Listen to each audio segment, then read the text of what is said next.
in cloud. Loaning money to friends and family. Does it make sense? How do you do it effectively? Those are the things that we're going to talk about on today's episode of Friends Talk Financial Planning. And be sure to stick around for the end, where Bridget shares one way that loaning money to friends could be a tax advantage to you. Hi, I'm John Scherer, and I run a fee-only financial planning practice in Middleton, Wisconsin. And I'm Bridget Sullivan Mermel, and I own a fee-only financial planning practice in Chicago, Illinois. John, before we start, let's make sure we remind people to subscribe. It helps get the word out. If you're not a subscriber already, please subscribe, and it'll give us help us get a boost on YouTube. So, John, tell me your first tip for loaning money to friends. What are your thoughts on that? Yeah, it's funny. We just had a client ask a question about, does it make sense? And if we do it, how do we protect ourselves? And so I've got 2 or 3 things that I talk about. I'll be interested to hear what you've got to say. But the one thing I tell people is, number one, get it in writing, right? It's all good until something goes sideways, right? And the other person, and legitimate things too. I know I think about this stuff, and it's like, oh, if they're not gonna welch on it, something I gave them. But what happens when they get sick or they lose their job or something happens? Like real stuff happens, and you want to lay it out as what's the old saying, count the chickens before they're hatched, sort of thing. Like, listen, how is it going to happen if things go sideways? How are we going to handle it, and what are the terms, right? And have it be official. So that's one of the big ones that I have for people. And the other one, I think it's just I say assume that you're not going to get the money back, right? If you can think about it like that, if you're the giver, and you say, you know what, if they never pay me back, it's going to be a bummer, but it's sort of like money I can afford to lose, or that sort of thought process anyway. So those are the 2 big things that I talk about with folks. And it's completely legitimate. It's you can do this, and it makes sense in a lot of cases. But what do you talk about when it comes up with folks in your business? Similar to what you're saying, but I want to just flesh it out a little bit. First, yeah, it's fine. It can really help people. And I think people really appreciate it. And it can be a very meaningful way to help somebody out. One of the things, and I got this from a client whose family was consistently asking her for money, and she, or that's how she felt. And she gave me this tip: is make sure they ask. So sometimes people want to vent about their financial problems, and the person they're listening to just wants to leap in and fix the problem. But they're not actually really asking for or appreciating a loan, but like that they would have to pay back. And again, that's one of the reasons why putting it in writing, it doesn't have to be full of legalese or anything else, but a 1-pager. This is how much I'm loaning you. This is what the payment terms are. So this is how you're going to pay me back. And this is what the interest rate is. And when we were talking before, you mentioned what's it called? AFR, which is the applicable federal rate. Right. It's not high, don't worry. But that, again, making it a little official gets to my this client's point of, like, you want to make sure that they're thinking of it as a loan too, and that we're all adulting here. It's all an adult thing. Okay. Yeah.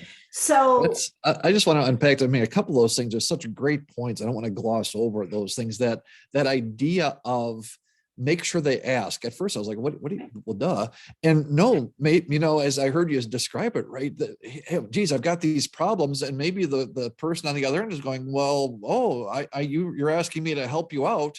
And golly, I just want somebody to gripe to, and kind of get it off my chest, right? So literally, or maybe the other side is ask them, or you're asking for a loan or something, but, that's a good point. Communicate, right? Communicate. How simple is that, right? But a basic one that I never would have considered before. That's fantastic.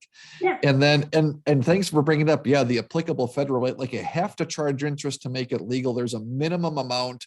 I think it's under 1% for a short-term loan these days. You can look it up, but charge something, right? Like, so that's one of the things, just to make it, and it's all on the up and up. So that's great. Yeah. And so then this is a question that I ask people when they're filing their taxes is, have you loaned anybody money who hasn't paid you back? So if you make it official and the person doesn't pay you back, you can deduct loans that don't get paid back on your taxes. And so you know, there's a little bit of rigmarole to go through, but not that much. And so you Yeah. want to make sure that you have a document that shows like, this was the loan, these are how they started paying me back. And if they don't pay back, you want to document what you do to try to get the collection. So if you just blow it off and never mention it to again, if the IRS comes and asks you about it, that's going to be a minus. You want to have some collection effort. You know, it's not like you have to call a collection agency and turn it over to them, sell it to them. But having some effort to collect it is a positive. The IRS is trying to sort out, okay, is this a loan or is this a gift? Right. I can't deduct my gift, right? I gift you some money. I can't take a deduction for it. It's got to be legit, right? Right, exactly. So that's what the IRS is trying to sort out. And so what making it official that this is a loan, not a gift, is what you want to do when you're setting it up and as you're going along. That doesn't mean you have to be mean. Yeah, right. You're right. You have to follow the rules, but you don't have to be mean. It's just a documentation, and it's got to be legit. You know, so yeah, you had mentioned that to me, and I thought, what a great idea that I'd never really considered. You know, if a bank loans money to somebody and they don't pay it back, the bank writes it off, right? Yeah. Why, as a legitimate thing. And on the flip side too, let me point out that when they pay interest to me, I have to report that interest on my tax return, right? Just like when I loan money to the bank, right? Mm-hmm. So you have to report interest on your loan, on your taxes. But then if you don't get paid back, you can write it off. And I mean, that can be several hundred or several $1,000s, right? If you go, listen, so if we go back to sort of, what are the guidelines? Number one, document it, right? Number two, don't let loan money you're not willing to lose, and kind of think of it internally like, all right, if it ends up being a gift or a loss, okay. But if we do that, then why not take advantage of it from a tax standpoint? As I was expecting to get some return on this loan, I didn't get it. And just like any other investment, you take a loss on it and make sure that you put have a reasonable interest rate that follows the guidlines. Right.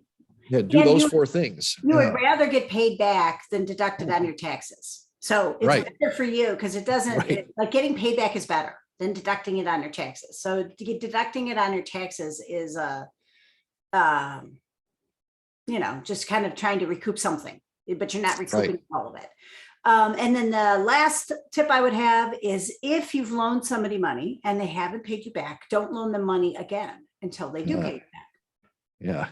Yeah. Fool me once. Right? But again, it seems basic, but you can bring that up, like if they ask you again, because that's just indicating that they're having some kind of personal problem that is, again, maybe beyond your ability to solve. So you can help them out in some other way. That's awesome. Well, I think that's a great place to wrap things up here. Thanks for sharing things. Enjoyed the conversation, Bridget.